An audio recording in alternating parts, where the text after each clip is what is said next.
जय श्री राम भाई। आज हम बात करेंगे। एक था इंडी गठबंधन, इंडी अलायंस।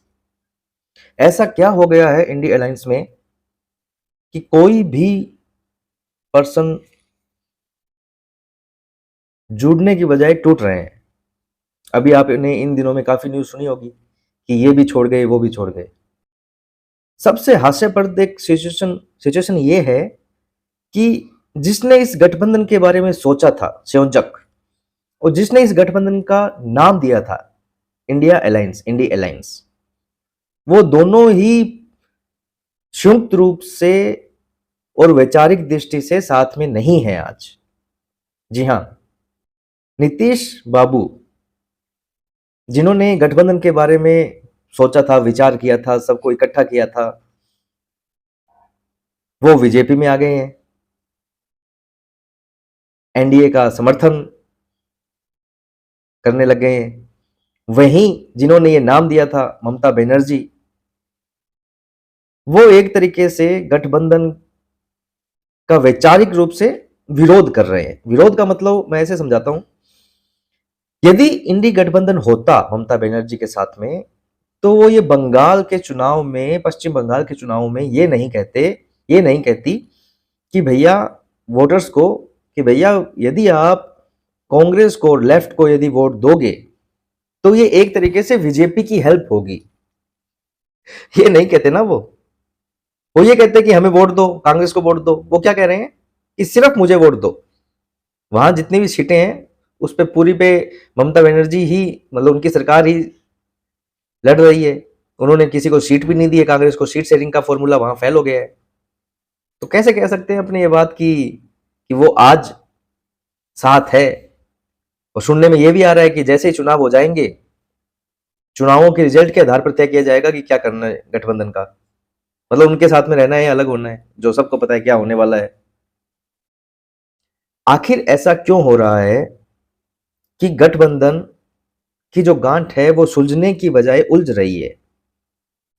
सबसे बड़ा मुद्दा इसमें यह है कि देखो, किसी भी चीज को जोड़ने के लिए सबसे उपयोगी क्या होता है? गोंद, जिससे चिप सके। कांग्रेस में कि गठबंधन में वो गोंद नहीं है।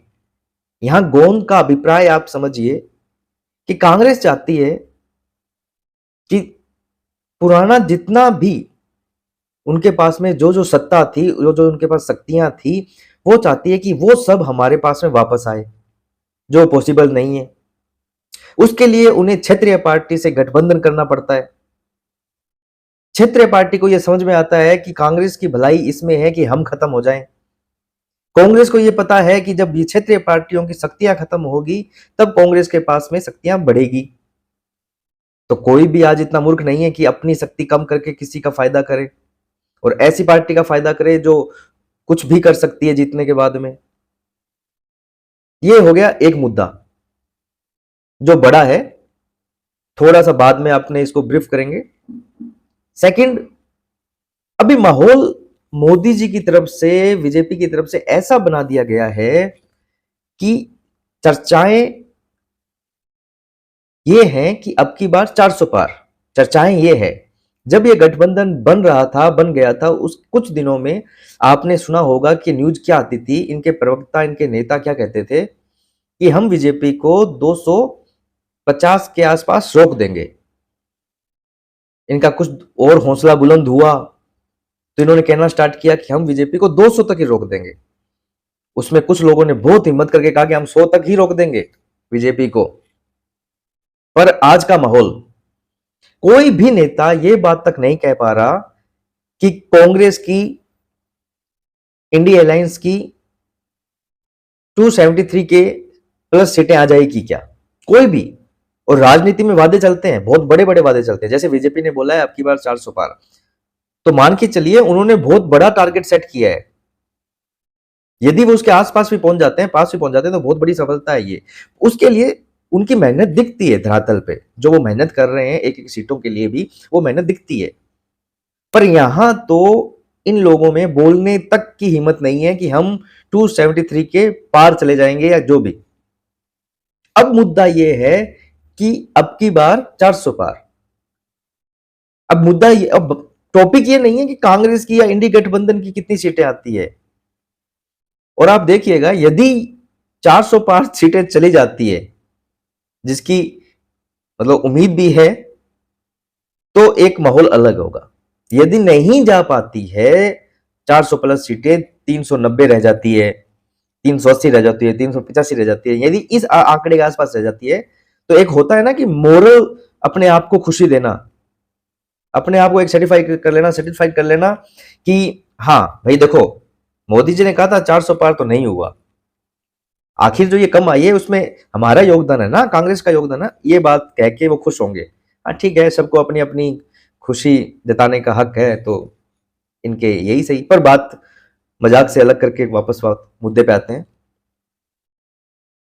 अभी चल रहा है मुद्दा ये, अब की बार 400 पार, तो इनके लिए ये भी नहीं है कि हम अपनी सीटें बता सके। क्यों? क्योंकि इनमें अब इतनी भी हिम्मत नहीं रही है कि अपनी सीटें बता सके। अभी अभी पिछले दिनों खड़गे जी का एक बयान वायरल हो रहा था, जिसमें वो कह रहे हैं बाकी सब बातें तो हम बाद में देख लेंगे, पहले जीतना आवश्यक है, जीत के तो आइए।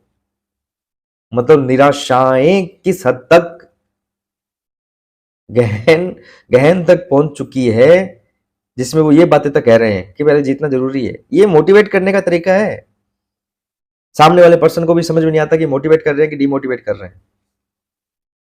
आधी बात तो वैसे नहीं समझ में आती होगी, इसके चलो इस पे कुछ नहीं बोलेंगे। दूसरा पॉइंट ये आता है कि इनके लोग, जो भी इनके अच्छे नेता, कदावर नेता है, वो छोड़ क्यों रहे हैं।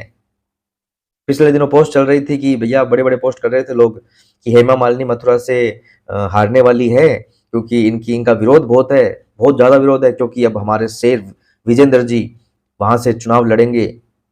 विजेंद्र जी जो बॉक्सर हैं, चुनाव लड़ेंगे। और भैया आज सुबह ही न्यूज आ गई, विजेंद्र जी ने तो बीजेपी का दामन थाम लिया। जय नमो। बताओ क्या कर लोगे अब। संजय निरुपम, इन्होंने तो कहा कि मैं नहीं कर सकता ये चीजें, देश विरोधी बातें मैं नहीं कर सकता। इनके बड़े बड़े जितने भी हैं वो सब छोड़ रहे हैं।